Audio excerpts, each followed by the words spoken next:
What does the music industry have to teach us about giving away music for free?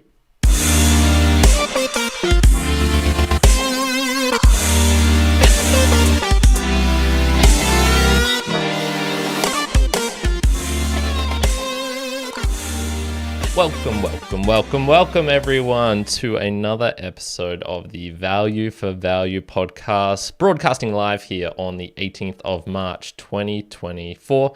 This is the podcast for digital content creators who want to connect deeper with their audience, perhaps look at some different ways of monetizing. Although you might be wondering, like monetizing and you're talking about giving away stuff for free, how does that work? Well, we're going to dive into that in this episode today. So we're going to be learning from the book Free by Chris Anderson. I have previously done a book review of this on the Mere Mortals book reviews if you wanted to dive into the full book of that. But we're going to be focusing in particular from about pages 153 to 161. And we've got some juicy quotes from Cole coming up to help explain that.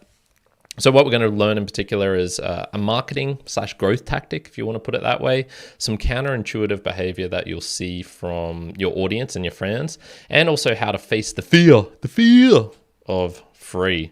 So let's just jump right into this. And why make it free? Why should you make your music free if you are a musician, you're putting stuff out there? Doesn't that sounds weird? Why would you do that? Now, this is linked directly to the next point that I'm going to make, which is opposing it, coming at it from the fan side of things and why they would pay.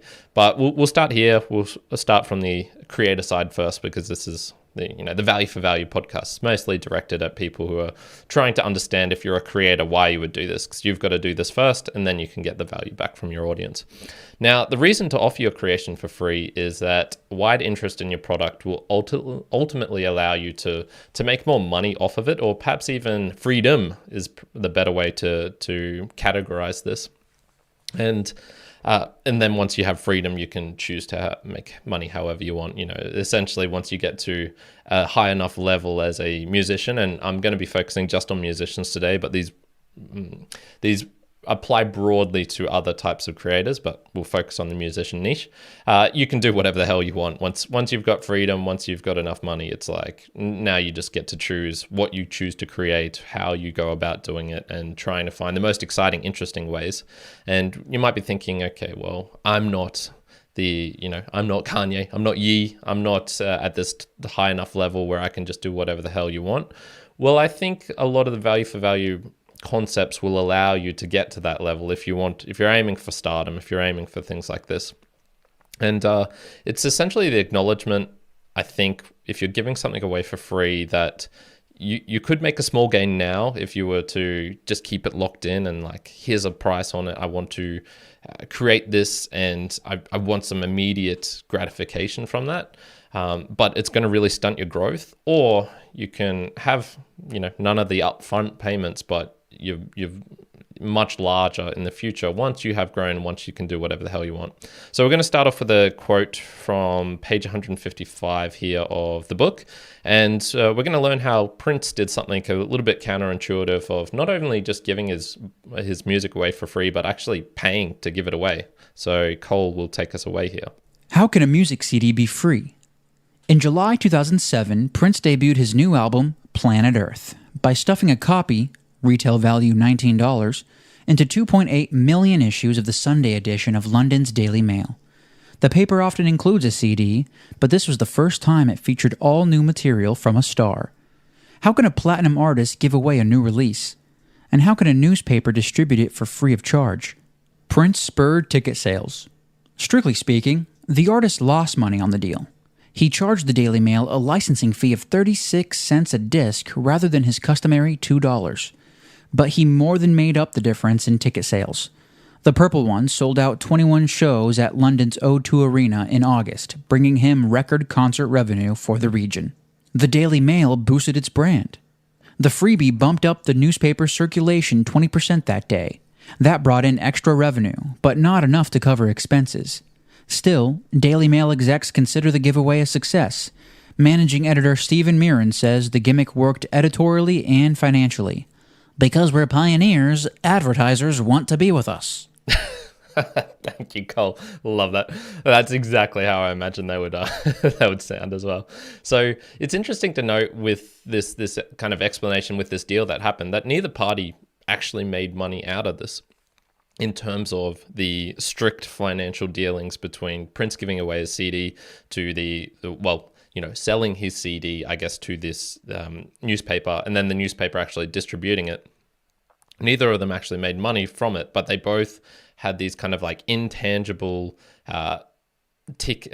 branding slash Prince selling more tickets at the O2 Arena that enabled this to be a financial venture if you look at the broad scale of things. And I think that's one of the problems with music or musicians. Perhaps they focus too tightly narrow on this like one little thing of I've got to try and do this and I'll be successful. Whereas it's the broader things.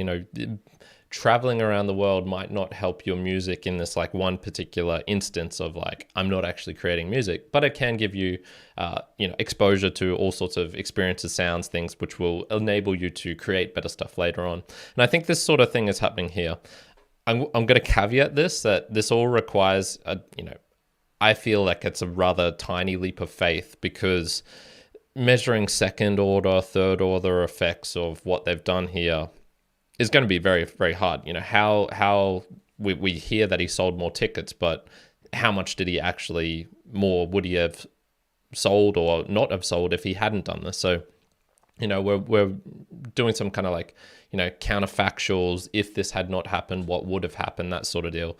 But I think in these cases, and I've got a couple more examples of this, which is layering on this kind of, evidence arguments of why you should maybe do this.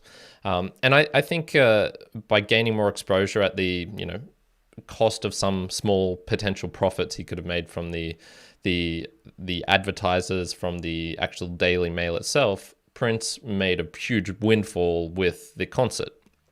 And perhaps he had bigger revenues there in comparison to selling CDs. Who knows?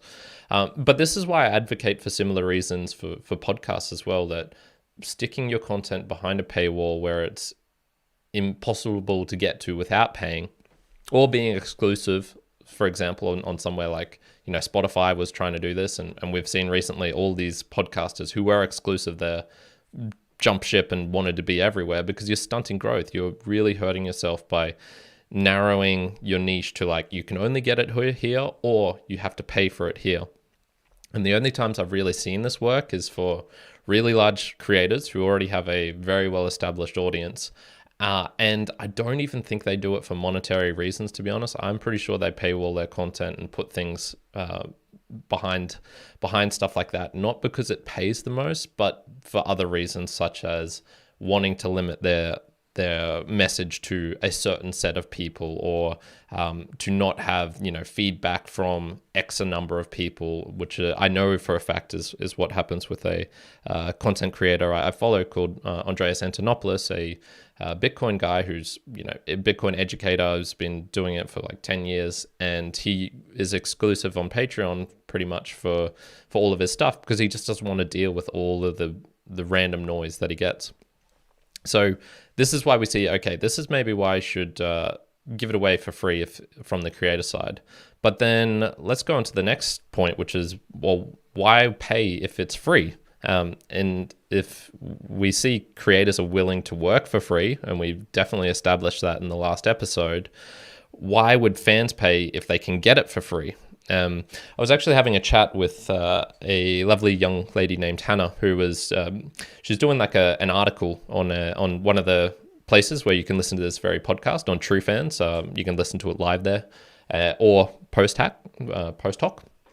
And she's doing this article, and she was doing it on micropayments, and in particular on True Fans. And one of her questions was basically pigging back off this. If you're giving away this stuff for free, why would people pay for it? And I think my answer to this was something that we learned last week. People do things for credit, status, reputation, enjoyment, satisfaction, and experience. Paying can be a way to get to all of these things, expedite the process in getting to some of these things. And I think that's a very, very strong reason why people will pay for stuff. And now you'd be like, okay, Kyrin, that's nice and hypothetical, but give me an example, give me something real. So, well, we're going to get as real as we can get here with this next quote from page 153, and we'll see some people who did it well. If the video game industry is a business racing towards free to accelerate its growth, music is a business stumbling to free to slow its decline. But the early experiments are encouraging. By now, the success of Radiohead's Name Your Own Price experiment with In Rainbows is legendary. Rather than release its 7th album into stores as usual, the band released it online with the request that you pay as much or as little as you wanted. Some chose to pay nothing, including me. Not because I didn't think it was worth something, but because I wanted to see if that was in fact allowed. While others paid more than $20, overall, the average price was $6. So yeah, this is where we see, okay, and this is the classic. If you heard about this before, In Rainbows by Radiohead was essentially they gave away their music for free. They put it up on a website. You could just go access it. And I'd heard about this for ages. If you're in the value for value world, you would have heard of this example. And what's really interesting about this is if pure upfront monetary gain was the play, they wouldn't have actually done this. They wouldn't have given away their music for free. We see, overall the average price was $6. I'm pretty sure back in those days, paying for an album or something was much more than that. And so going on to, I was like, I'd heard about this so many times, and I was extreme intrigued to what actually went into this, because it's kind of like too simplistic in a way. When you hear people will bring up an example of something, and you're like, yeah, okay, but is that? And then you learn later on, like, oh no, the real lesson to be learned from this is not what it appears on the surface. And if you look into the Stanford prison experiments or the Milgram shock experiments, for example, this is where you always hear like, oh, it just showcases how bad humanity is. But if you look into the actual studies themselves, the science, what actually went on there, it was cherry-picked data. It was, they were going to prove out this thing rather than doing a scientific experiment. We won't get into that. But essentially, this was where I was like, okay, I've heard of this In Rainbows thing by Radiohead for so many times. What's actually going on here? So I found this interview, and it's called Tom and Ed Talk About In Rainbows Release, and it's just, it was someone who found a random, I think it's BBC or R2, it's some sort of English station, TV station. And this interview was really illuminating. It's only about 7 minutes long, but definitely worth checking out, and I'll have that link down below. And you'll learn a couple of things from this. So one, they were very careful about the wording on their website. So they actually really explained the value for value philosophy before it was even, called value for value then. It was pay what you want is another expression, which is kind of interchangeable with this. And they were very explicit, like, hey, this is... We're doing this way. This is the reasons we're doing for it. We would very much appreciate. We would, it's not an expectation. You can get this for free if you want. And as the author, and we found out that quote there, Chris Anderson, he did it, and he just wanted to test it out if he could do it. They did this very specifically, so they were very careful about their ask, their pitch. We know how much important that is. They were very careful. They cut out middlemen, for example, and could release directly to the fans without meetings and without promos.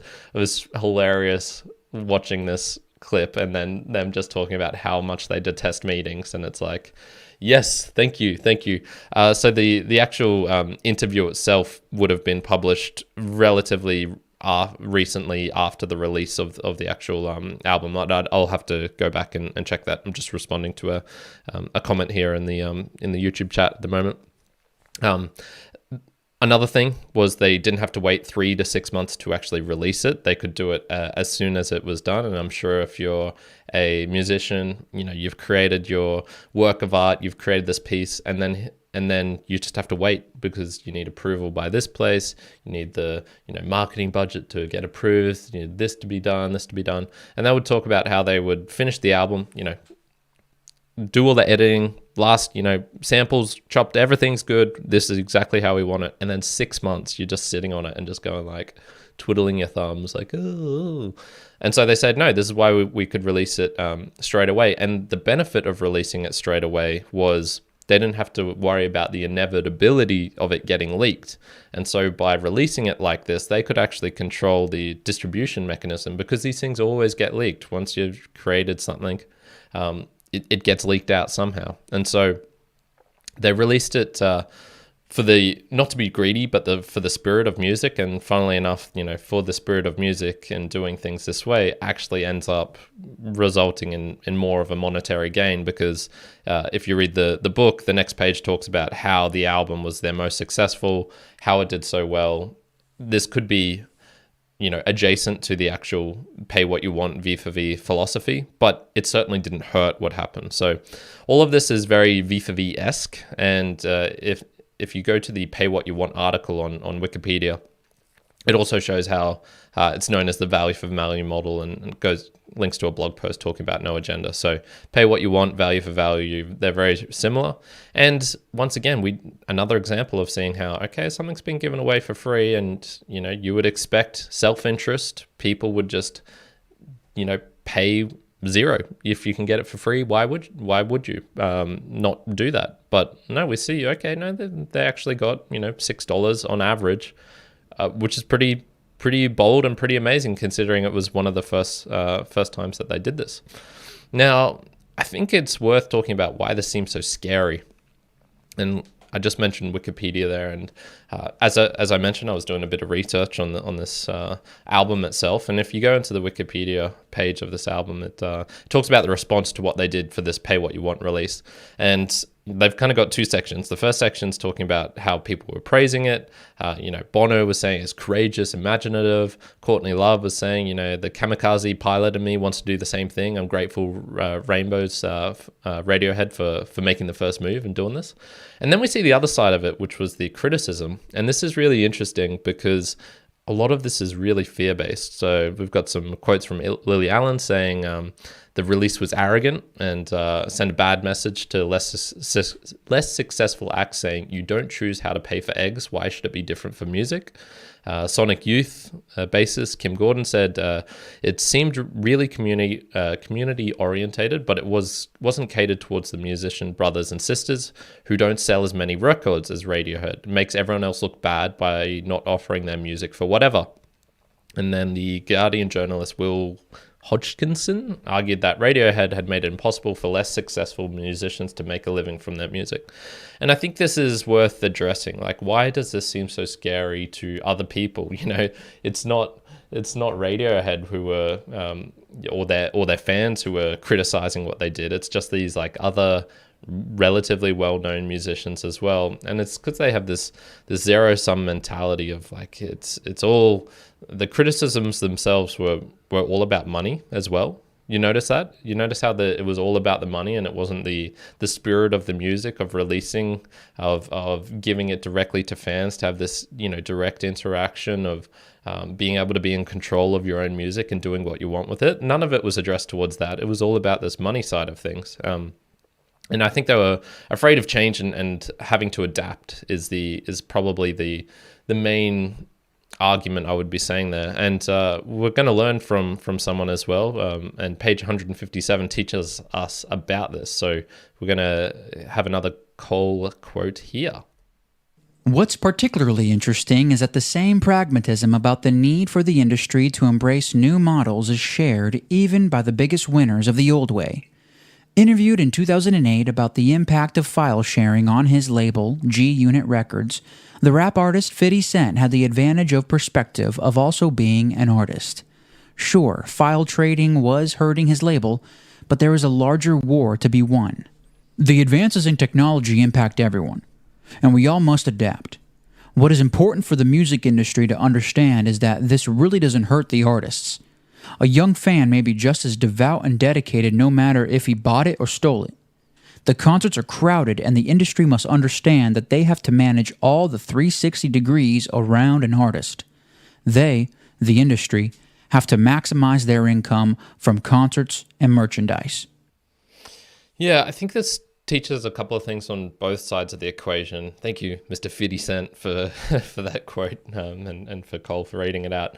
So the problem, as the Radiohead guys mentioned, is that it'll get leaked one way or the other. And this was particularly I suppose, prevalent in 2008. I'm not sure how with file sharing and things like that. I'm not sure how much it is nowadays. My finger on the pulse of the music scene is not super strong, but I think being proactive, getting ahead of these things is necessary, adapting to change, to technology. Free might scare you, but ultimately you have to work with it. And a lot of this next season, we're going to be looking at, particularly, the book The Inevitable by Kevin Kelly, which I covered a little bit last week. Some of this stuff is inevitable. File sharing could not be stopped. The distribution of music at a super, super low cost is happening. There's a small vinyl, resurgent, but we're not going back to the days of CDs. We're not going back to the days of vinyl being everywhere. It is digital. It is going to be on-demand streaming and things like this. And I think as a musician, you have to acknowledge that it's not worth fighting it. It's not worth trying to, lambast people for getting the music however they want it. As 50 Cent mentioned there, a young fan, just because he stole it, doesn't mean that he doesn't love the music or that he hates the musician or anything like that. He could be just as dedicated and devout, no matter if he bought it or stole it. That was the quote. And once again, with the value for value model, we can find ways to use this dedication and devout fans followings. If we're a bit creative, if we think more about how we can actually go about doing this, word of mouth, campaigns, just because they don't have money doesn't mean they don't have things to contribute. So this is where I definitely think like the arguments for free is essentially you need to do it because it's going to happen no matter what. If you try and fight the technology and things that allow things to be distributed like this, it's ultimately going to be a failing venture. And so it's worth thinking about how you can get the message across that even if you don't pay in a monetary form, you can actually get paid in other ways, or you can get value in other ways from your audience. Now, this ultimately gets us onto the last point I wanted to talk about here, which is the money is in merch and touring. So why is the money there? And much of the pages in between the quotes of this book was really focused on analyzing the decline in the record industry, but overall growth in the music industry. And you're like, okay, well, aren't they the same thing? Record industry, music industry? No, the record industry was solely concerned about the distribution of music, whereas the music industry is obviously, it's just about music as a whole. Is music getting out and getting played? And we see, yes, it was getting played in TV shows and movies. It was working its way into more and more genres, areas of the world, elevator music, gyms, shopping malls, all this sort of stuff. There's music being played everywhere all the time, basically. And now look at, TikTok and Instagram and all these places where you can just click a button, you can put a song into it. Okay, it's everywhere. Now, the thing is, how are musicians making money? Well, when this transition was happening, all of it was basically being like, because the CD sales were declining, because vinyl and those sorts of things were declining, cassette tapes, all that sort of stuff, the musicians were having to do it through touring and through merch, which is, two ways where, once again, it's kind of like a physical product almost. I would have to physically go out to a venue, or I would get a physical shirt or something like this. And I believe that this was probably the way that had to be done, and that made sense for musicians to monetize their work in some sort of way, considering that they couldn't do it through the record industry, couldn't do it anymore. It wasn't making sense. The technology had moved on and changed. File sharing had basically destroyed that. And so they had to do it through touring and through merch. I am arguing that I think the case is now that with micropayments becoming a viable option, that this is allowing a new way. It won't completely dominate, these other two mechanisms, but I think that micropayments, it's worth having a look at and thinking about if you're a musician, because there are certainly many people who don't want or can't consume the physical things. And so let's take me, for example. I don't particularly enjoy live music and concerts. I've been to a couple, but it's not a regular part of my living living lifestyle, I guess. And the last one I went to was probably in 2018 maybe, when I was in Mexico. I went to a big concert there. that was the last time I've been to one. I don't particularly enjoy them. I'm rather minimalist, so I actually don't enjoy buying merch a lot of times. By desperation, I have sometimes bought t-shirts to support people, other podcasters, for example, sending money to the UK via the banking system. Awful. I hated it. I wished my friends at that time had accepted Bitcoin, because that would have been so much easier. But I also like to support artists. I like to do these things. So let's take one of my favorite musicians, Inna, for example. Now, Inna, creates some amazing music. I remember being a kid and hearing some of her music and loving it. And she was also really hot, and I had a crush on her, and probably still do. And she's one of my favorite musicians. Even if I wanted to see her live, the last time she was in Australia, I was looking this up, I believe was in 2018. So it's like, okay, well, it's been a while since I could have supported her in that way. I went onto her website just the other day, and her shop was down. So if I wanted to buy merch, I couldn't have even done it like that. There's no donate button there, and I was struggling to think like, okay, how could I get some money to her? And I'm guessing that there is a way of still buying music somehow, maybe through, I don't know, iTunes or Amazon Music or something. I don't have iTunes personally. I don't have Amazon Music personally, so I would have to go really out of my way to do these things. But man, if she was V4V enabled, if she had her music up as an RSS feed, and with wallet splits and a way for me to do micropayments to her, she would make bank off me. I would be sending her all of my money because I would be just listening to it all the time and boosting and streaming and all these sorts of things. So this is where I was going to just say, like, if you're a musician, giving it away for free, I think is a good way of thinking about this, doing this, of putting your music up online. It's up online everywhere. People are accessing it for free now, if you want to think of it, through Spotify. It's a very convoluted mechanism. I'm sure Spotify still pays out, but it's, there's increasing steps moving. The technology is moving us further and further towards like everything being available if you are creating content online. And I just argue, if you haven't thought about micropayments and you haven't thought about getting direct support from your audience, it's worth doing that. I argue the best way to do it is through the triangle of RSS, V4V, and BTC, as we've saw pretty much in the last season. But, it's worth just looking elsewhere if you're a musician and having a think about that. So that is my argument for today. Free.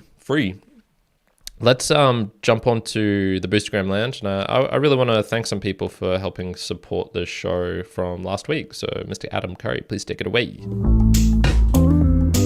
Welcome to the Value for Value Boostagram Lounge.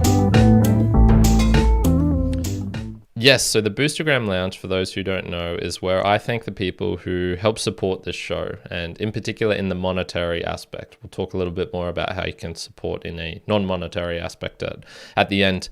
And this is by doing a Boostagram, which you can send directly through one of a new modern podcasting app. There's all sorts of reasons outside of the value transfer you can do. I go live, so you could be listening to this live on one of those apps.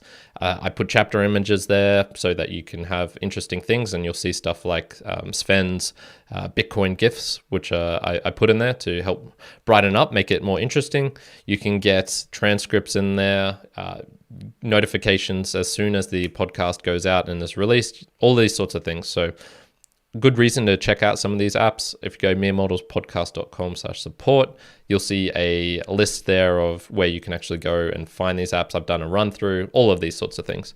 And you can send a message directly within the app. That message will reach me. And this is just a classic example of how these micropayments work. You can stream in, and you can also do it via sending in what is known as a boost, which is just a one-time payment, or a boostagram, same thing, but you have a message attached with that. So I'm going to read some of these out here, and I'm just going to do them in sequential order because it'll lead up to the big one. So we had D's Laughs coming in with 1,000 sats sent using Fountain. He says, "Good show. Would love to make your end of show tracks one day. Fire." Hey, thank you, mate. I am very much in this moment of I've got my structure for this season, but I will hit you up for next season, because that sounds like a really fun way of being able to collaborate and do something interesting and change it up. So yes, more on that in I'll say like 6 months time. I'll get back to you. That's probably what I'll be doing the next season. We have a message here from Chad F, and he says, "Huge shout out to what Booberry is doing for live V4V concerts." I did mention this last week. "If you enjoy V4V music and want to help it grow, please consider donating some sats or fiat to Thunder Road." And then he's got a clapping emoji. 3,333 sats sent using Fountain. Thank you very much, my friend. And the link there is thunderroad.media, and then /live. What is that? It's not a colon. The square hyphen live hyphen is hyphen lit.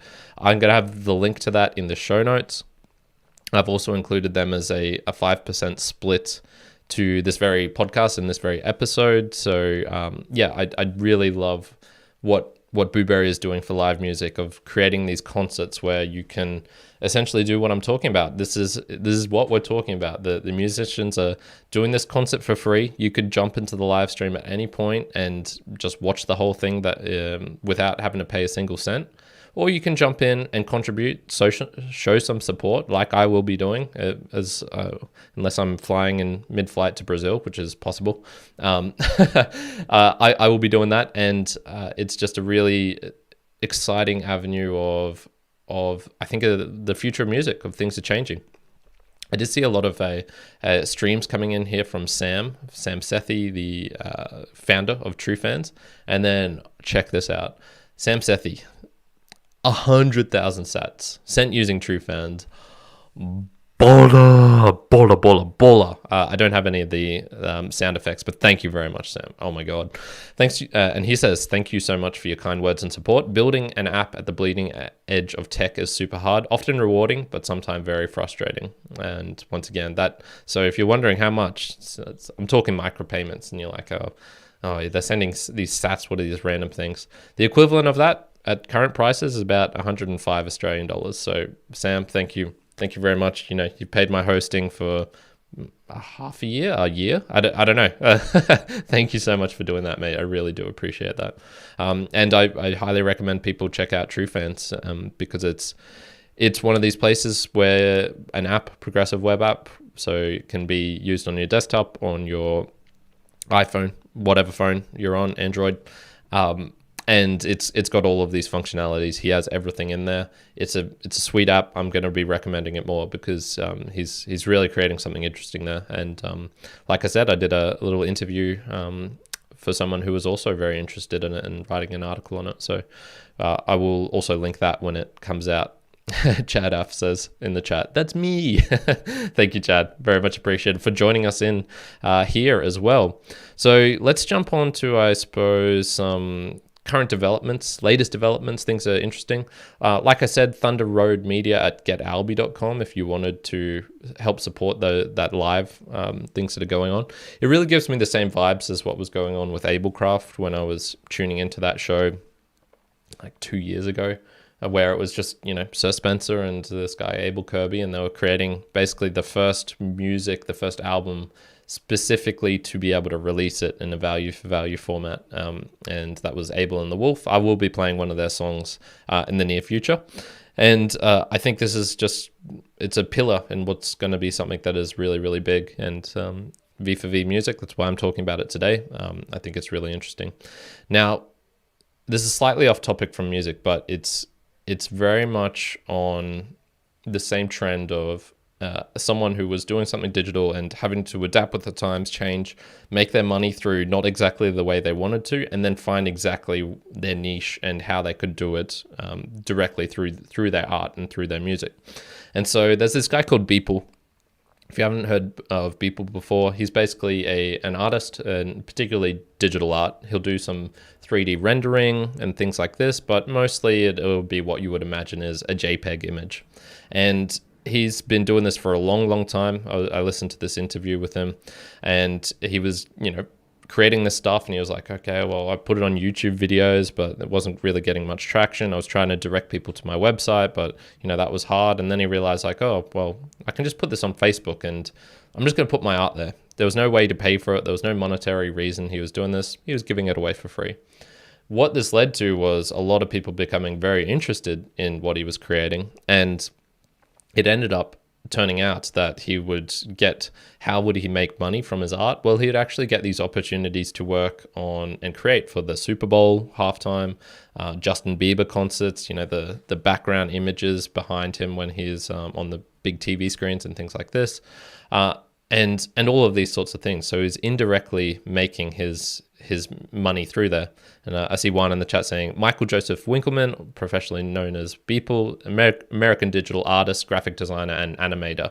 And this is the part, known for selling NFTs. And you're like, NFTs, what the hell is that? NFT stands for non-fungible token, and basically means that he could sell his art directly on the blockchain when the time was right. So he was creating all of this stuff, giving it away for free. He somehow found a way to make money from it, but it was through this very indirect method of, getting paid for getting renowned and then paid for his art, but for other people's installations and things like this. It's kind of similar to, musicians creating all this music and then only getting paid when they're doing concerts and selling merch. Interesting. And then he found this way of when Ethereum was coming up, and he realized, oh, you can actually put your art as a digital image on the blockchain, and it's like a one-of-one thing, and it's stored there, and there's a way to make it digitally scarce that, okay, he could now sell it directly to his fans, and his fans really liked his stuff, and he ended up selling this piece known as Everydays, which was a collage, a collaboration of everything that he'd created for like once a day for years and years and years, maybe a decade. I'm not sure how long. And he ended up selling this one thing for like, 63 million or something. So like headlines, amazing.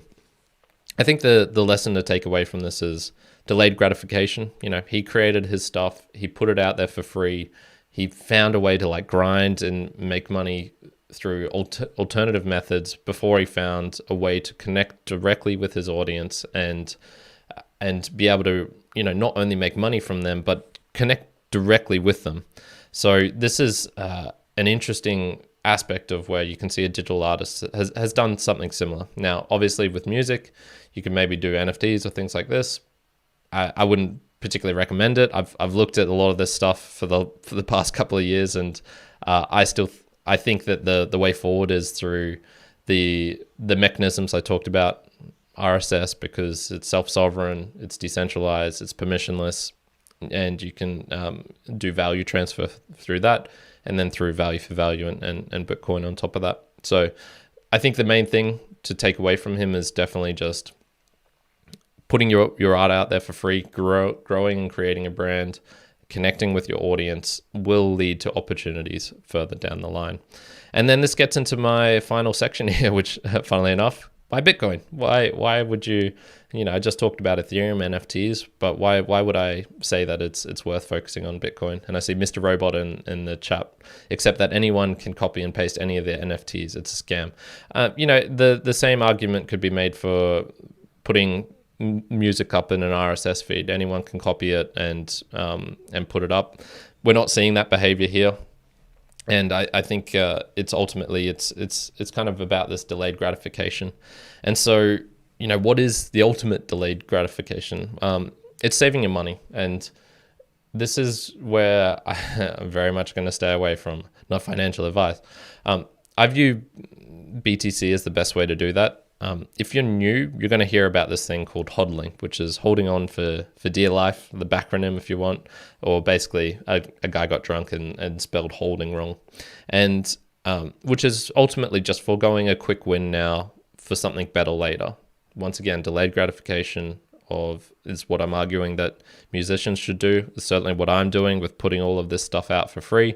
I could be advertising right now. I choose not to because I think ultimately in the end, giving it away for free is better, and I will get more later in the end, and I will feel better about doing it. So this is just one of those ones where it's like, I also just want to caution.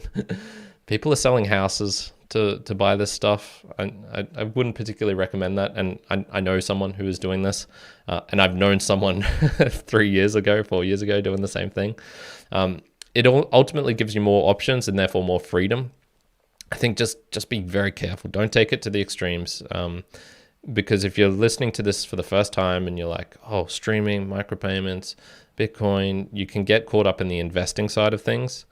I think that's interesting and worth looking at. I also just want to advertise caution, and that if you're looking at these things through the micropayment lens, we're using it as money. So it's not really, you shouldn't be thinking of it as like an investment. It should be looking as more of an income or things like this. So, Sam sent in $100. I don't view that as as like X amount of Bitcoin. It's like, okay, he sent me that much through Bitcoin and in sats, and I do appreciate it, but I'm not going to hold that particular thing for the long term. I prefer to use that to help support other people like Blueberry is doing and things like this. So, just don't take it to the extremes. Be careful.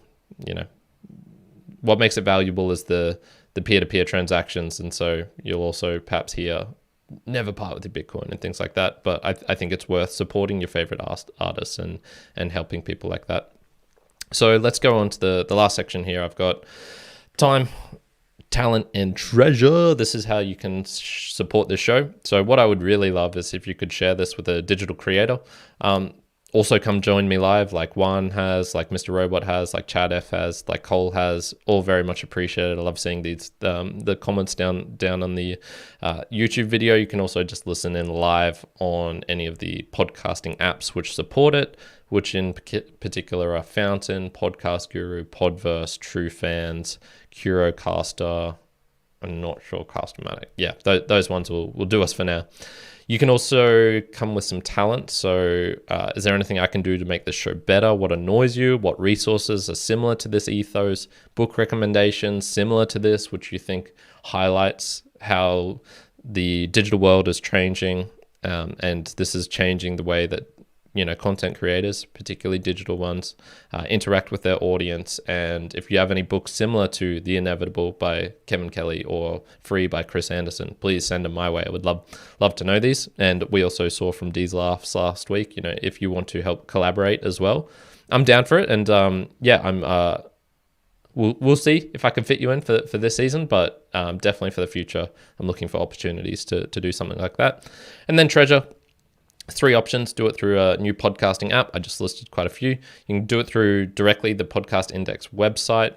One of the things with True Fans I should mention is soon they will have the ability to top up your wallet with Apple Pay or Google Pay, which will be very, very much a nice onboarding mechanism, because it is kind of hard to get Bitcoin and Satoshis. I get it. It's confusing. And so just know all of this is getting easier and it's becoming more mainstream. So check out that. There's also a PayPal link down below.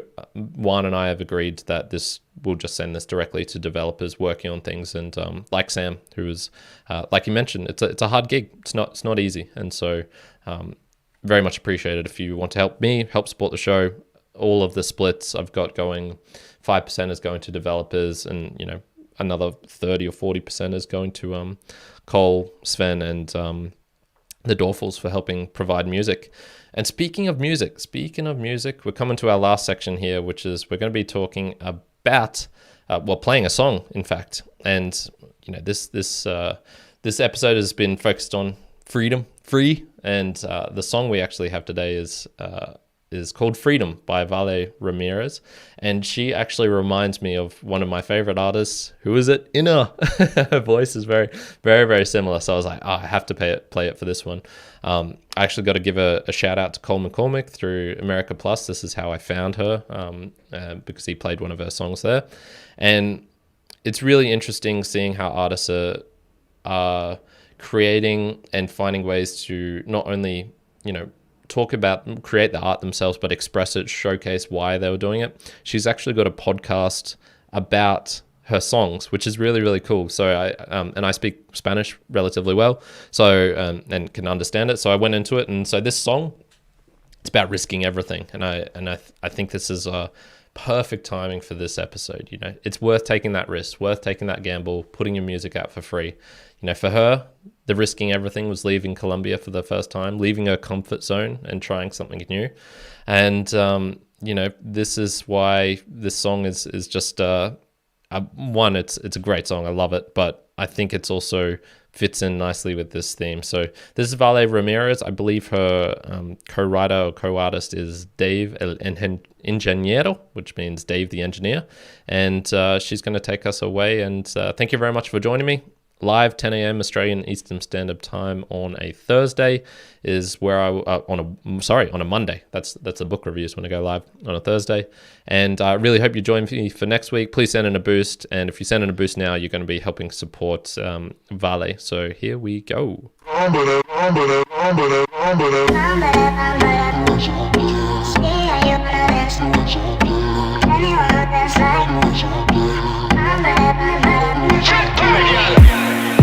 Tanto tiempo lejos de ti, tantos fueron los días buscando,